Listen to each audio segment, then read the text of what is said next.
Les faux pas du département de Nasser Bourita se succèdent et se poursuivent. C'est au tour de la Turquie de rappeler à l'ordre la diplomatie du royaume chérifien et ses médias. En effet, nombreux sont les médias marocains à avoir prêté à la Turquie une volte-face concernant le Sahara occidental, déformant les propos du ministre des Affaires étrangères turc lors d'une conférence de presse co-animée avec Nasser Bourita. Pour rappel, Mevlut Çavuşoğlu était au Maroc pour prendre part à la coalition mondiale de lutte contre Daesh à Marrakech.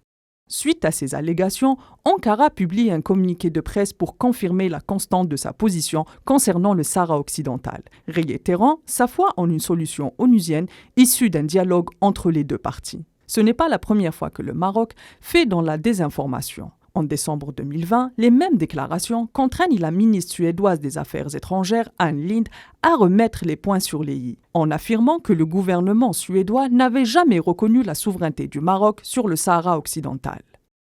Il est clair que les joutes diplomatiques sont monnaie courante lors des duels internationaux. Cela dit, il semble que le département de Nasser Bourita ne veuille pas faire dans la finesse, tant il est pris au détour par l'élan de solidarité internationale avec le peuple sahraoui, en particulier en Occident, où les crimes de guerre dans les territoires occupés sont de plus en plus dénoncés par les ONG et autres organismes de défense des droits humains.